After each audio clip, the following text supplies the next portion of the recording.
What's up guys, welcome back to the channel. Today we have our friend Taylon's 4Runner here. It is a long travel with wide body fenders on it, but mainly we're going to be working up front here.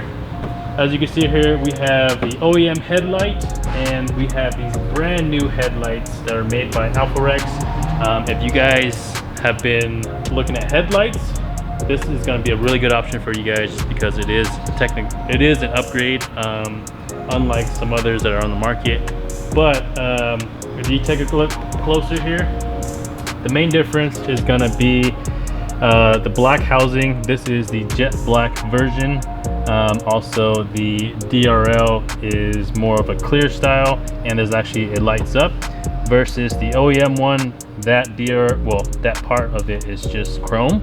And then of course it is chrome around the high beams and the low beams as well.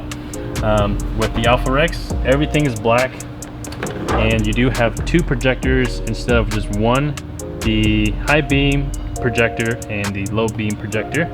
And on the side it will still be amber, just because that is kind of a legal thing in some states, so I believe they kept that for that reason. But yeah, we're going to be installing these, so let's go ahead and get started. So the very first part of this is going to be taking this plastic cover off. It is held in by these little plastic clips. All you got to do is push the center down, and then using a flathead you can get underneath it and then wiggle it to pop it up and then pull it out. And then we're going to reuse these later, so don't lose those like that one. After we took that plastic piece off, we got a couple more clips here. There's one right here, same thing, just get a flathead underneath it, wiggle it a little bit, and it'll pop up, and then pull that out. There you go. Other side has the exact same one, pull that out. And then next we're going to be taking off this 10mm here,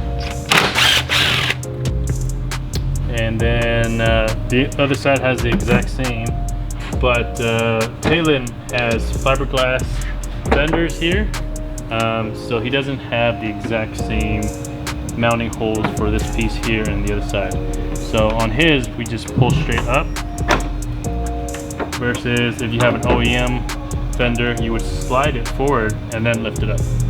And also he would have, well, you guys would have another 10mm right here, which he does not. Next is going to be these clips down here. There should be 4 of them. Taylon only has 2. Like most of us, these clips break, or we just drop them and lose them. So take those off. And then we have this one other 10mm right here. If you guys don't have a high clearance steel bumper or aluminum bumper, you guys will have to take your entire bumper off. But since we have one of these, since we only have part of the bumper, we're gonna go ahead and take the whole thing out. And he has grill lights, so we're gonna unclip these grill lights. So we're gonna take this whole thing out.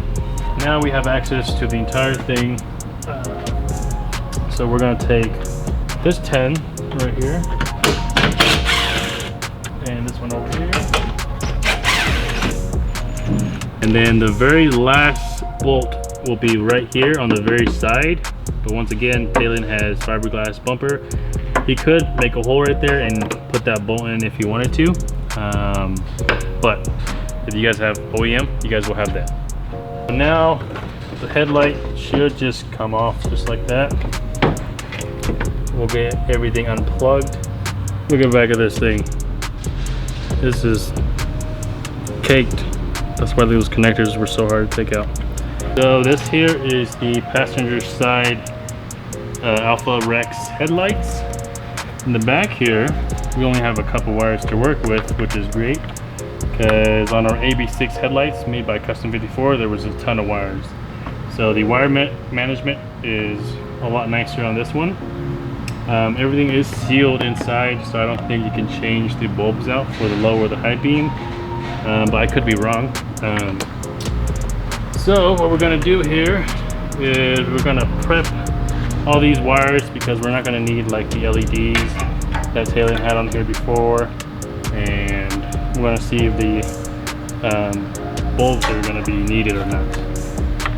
So we got 4 of the OEM plugs here. We took the bulbs that we didn't need off, so now we're just left with the connectors. On the back of the AlphaRex headlights, we have 4 as well. One here is for the low beams, this one, and this one as well. And this one is actually going to go to the new harness, which I'll show you guys, but this is the OEM one. And this little plug here is also to the new harness. That harness is this guy right here, which I untangled up already. So there's going to be a lot of wires, but I'm going to try to break it down. These 2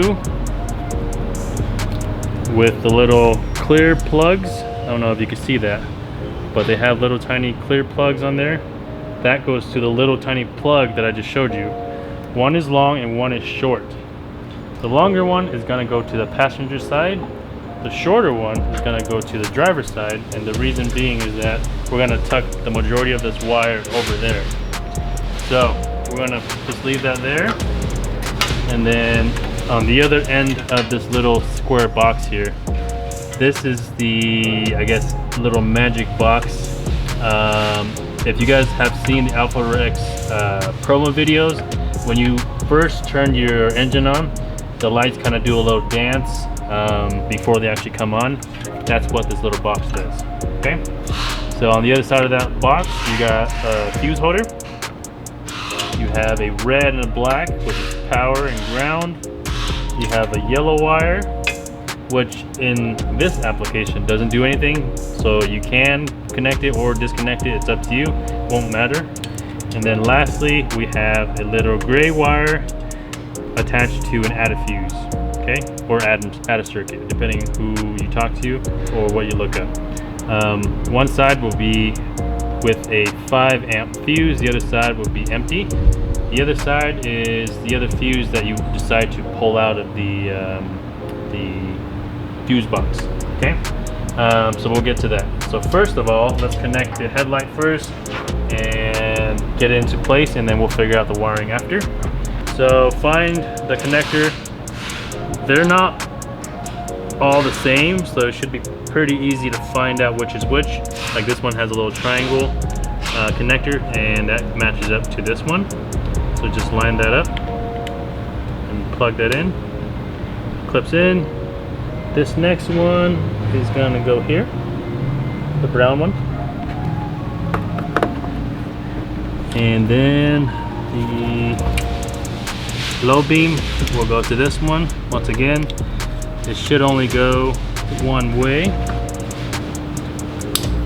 And then the last one is gonna go right here. Okay. And then that's all of the OEM wires. Next, we're gonna do the new harness that came with the headlights. First one I'm gonna do is that yellow one, which doesn't do anything in this application. Connects to the yellow one. Yellow with yellow. Next is gonna be this little one with the little clear tip on it. That's gonna go on the very bottom right there. If you see that little short wire right here with the little nubby sticking out, you connect that to that. All right, so once you have that plugged in, we can now put the headlight back in place. Being real careful not to scratch the lens, especially on this very corner here.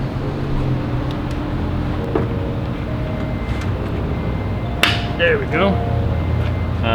What you heard that there was this little clear piece going into this little bracket on the headlight. So that's lined up. If you guys have your stock bumper, this will line up as well.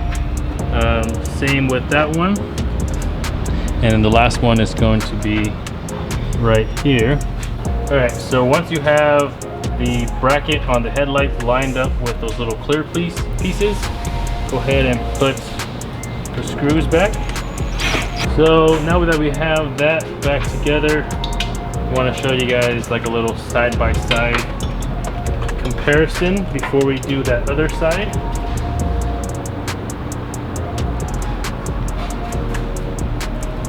Alright, so now that you guys have seen this side-by-side comparison, this just looks way cleaner, way better with the jet black housing and everything like that. So we're gonna go ahead and finish the install, do this side, show you guys what it looks like when it's actually powered on, and then that'll be it, I guess. So let's do it. Alright, so earlier we showed you guys that the yellow wire we plugged it in on the passenger side, but we ended up finding out that it actually plugs into the driver's side. Even though it doesn't do anything, it's only long enough to reach from the passenger side to the battery and stuff. So that's why we unplugged over there, moved over here, or you can just leave it unconnected if you want, since it doesn't do anything.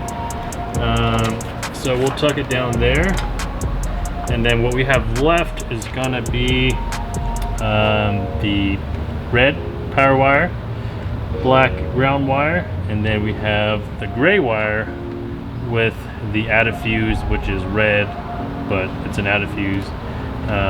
Again, it already has one fuse already to power up this little module, the little magic box, and then the other one is empty because you need to take the one you take out of the fuse box and plug it back in there. Okay, so the next step we kind of already did. We just connected the positive. We just loosened this 10 millimeter nut, loosened it a little bit, squeezed that in there, tightened it down. Did the same to the negative, super easy. I just figured that was so easy I didn't need to show you guys. But the next step is going to be with this added fuse. If you guys are completely stock, you guys don't have any added fuses inside your fuse box already, like,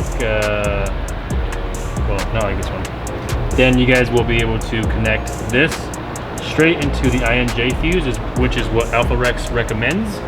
But if you're like Talon or like myself, and you guys have one or two added fuses already in here, and one of them is already using the INJ fuse, then you guys will need to actually cut this off and T-tap it off of that INJ fuse, added fuse. So that's exactly what we're going to do. We'll just cut this part off right here. Basically, we're just going to lose the added fuse part, and then we're going to strip this back just a little bit.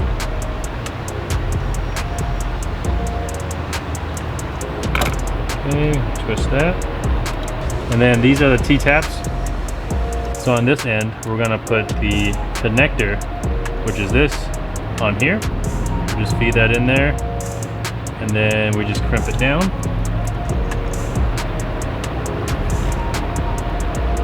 Just like that. Give it a tug, make sure it's in there nicely. And then next,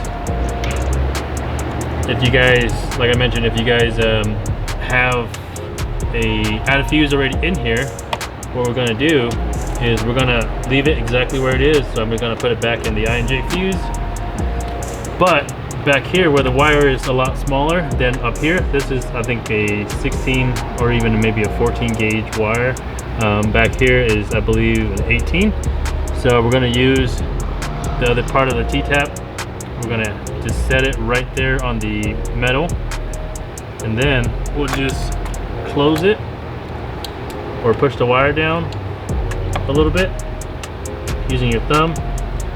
And then what you do is you just close this part, the top part. What that would do when this is fully closed, it will actually make the metal contact with the wires on the inside. I'm going to tighten this down. If you have regular pliers, this would work better, but I'm too lazy to go grab regular pliers. Okay, once that is closed, it's completely locked, so it's not going anywhere. It's solid, and that metal piece inside of that T-tap has made contact with that wire. So now when we connect the other part of that T-tap. This will be powered along with the added fuse that is in the INJ fuse. So I'm going to plug that in here at the very bottom, just like that. Push it all the way in. And then now, this gray wire has the same power that the added fuse has. So what I'm going to do now is I'm just going to tuck all this wire down in here and then put everything back.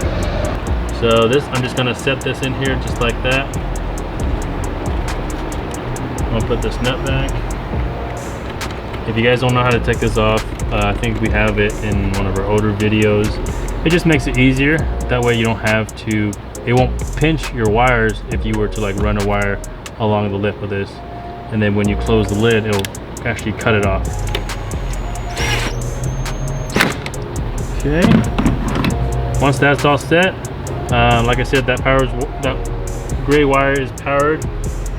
We'll go ahead and close this up and then test out the new headlights. All right, so currently it's unlocked, so we'll lock it. You'll see that blink. You'll see it do its little dance. The DRL will come on and then it'll shut off in about 20 seconds, I believe. And then I'm gonna show you guys what it looks like when you unlock it. And then I'll get inside. This DRL, it will dim. So during the day, this will be at full brightness. And then at night, when the headlights are on, this will actually dim down just a little bit. So I'm gonna show you that right now. So that's DRL. That's side marker. See how it dimmed right there? And actually the side marker turns on the very side, the amber. And then this is the low beam and the high beam. These lights are pretty cool in my opinion. I really like that it is sequential when you hit the turn signals. So what that means is just it starts at one end and goes to the other side. And I really like the little dance that it does when you actually first start it up. And the overall look of it is super nice. I really like the jet black version of this. They do have the regular black, which has a little bit more chrome in it, I believe. And there's also a chrome version if you guys like the chrome. But we're gonna get to test these guys out at night and see how well the actual low beams perform at night. And then we'll get you guys an updated review, how we like them. But we're gonna go ahead and put the grill back together, the bumper back together, but that's gonna be just reverse of everything we showed you guys earlier. If you guys like these, we're gonna have the link to these in the description. Like I mentioned, we'll give you guys an updated like opinion of what we think about these headlights as far as output and everything like that. So that's pretty much it for this video. We'll see you guys next time. Peace.